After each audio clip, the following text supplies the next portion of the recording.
Salam sejahtera. Ulasan kali ini ditulis oleh Hasan Abdul Karim, dipetik dari Malaysia, Kenny. Sebelum kita teruskan, mohon Anda tinggalkan komen untuk isu kali ini. Adakah Johor rakan setaraf atau hanya sebuah negeri milik Malaysia?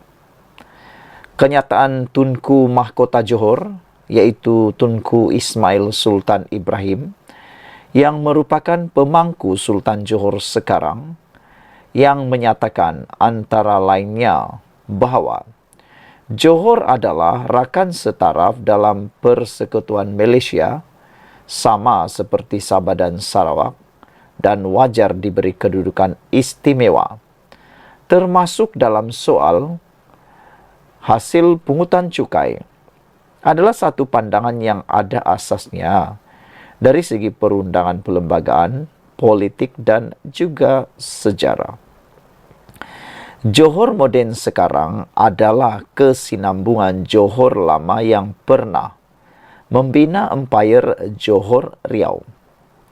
Empayar Johor Riau adalah kerajaan Melayu yang wujud selepas jatuhnya Empayar Melaka.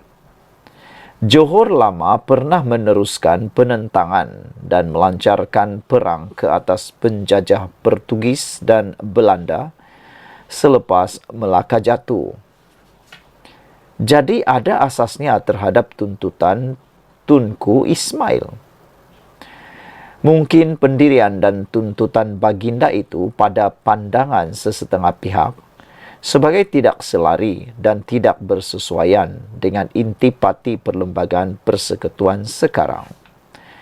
Tetapi saya mempunyai pandangan yang bersimpati dengan apa yang disuarakan oleh Tunku Ismail itu perlu dilihat melalui kanta yang lebih luas dan tidak terkongkong dengan tafsiran perundangan perlembagaan yang asalnya digubal oleh Suruhanjaya Red bagi pihak kerajaan kolonial Inggris sebelum Persekutuan Tanah Melayu terbentuk.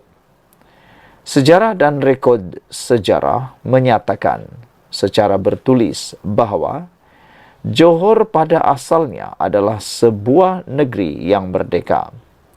Perjanjian Inggris-Belanda 1824 telah mengecilkan saiz Johor dengan wilayah-wilayah di selatan Singapura diserah kepada Belanda, manakala Singapura serta wilayah di utaranya terletak dalam kuasa Inggris.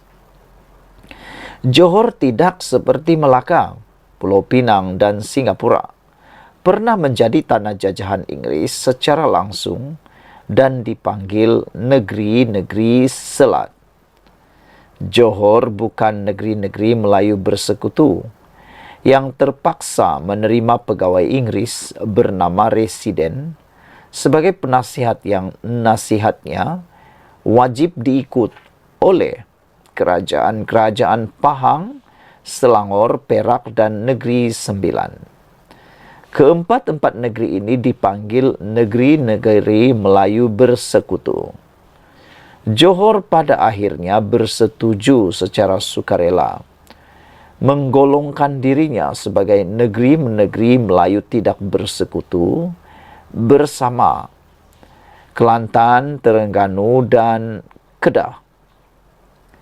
Johor pada asasnya menerima kuasa Inggris sebagai kuasa penaung, tetapi Johor kekal sebagai wilayah yang merdeka,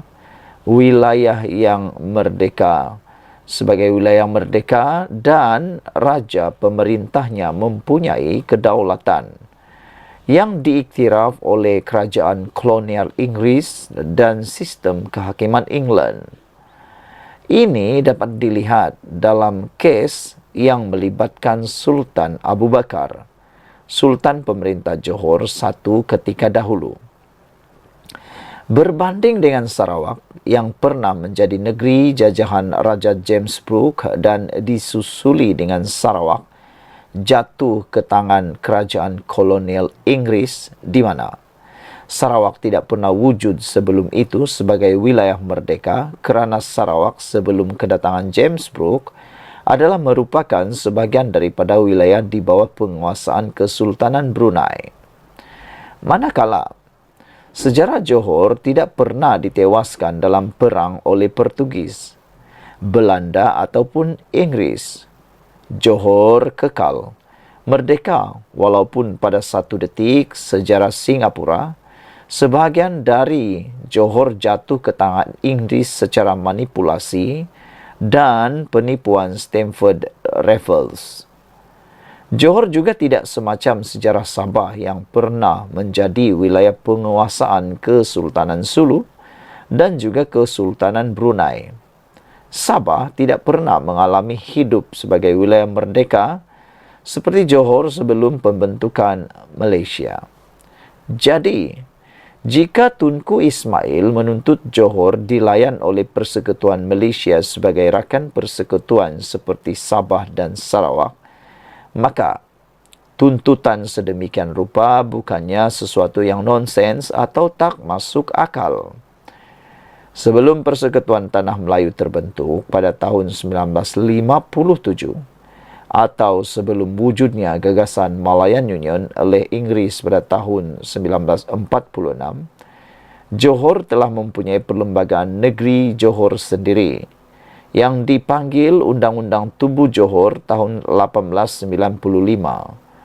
Undang-Undang Tubuh Kerajaan ini yang merupakan Law of State of Johor telah wujud sejak 129 tahun yang lalu dan kekal berkuat kuasa hingga sekarang.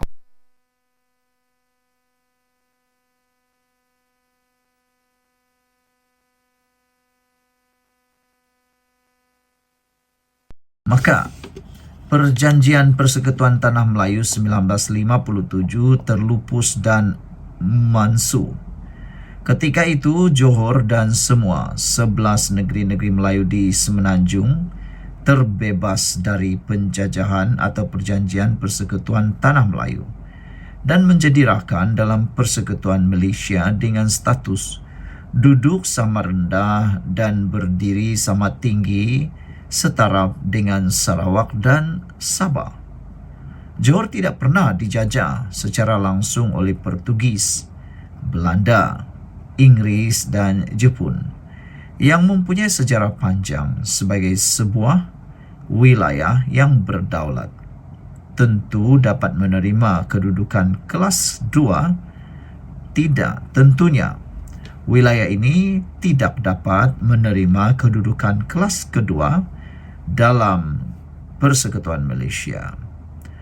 Ulasan ini ditulis oleh Hassan Abdul Karim, merupakan ahli Parlimen Pasir Gudang yang juga merupakan seorang peguam. Sekian dulu untuk kali ini. Jangan lupa anda tinggalkan komen anda. Sila tekan butang subscribe. Kita jumpa lagi.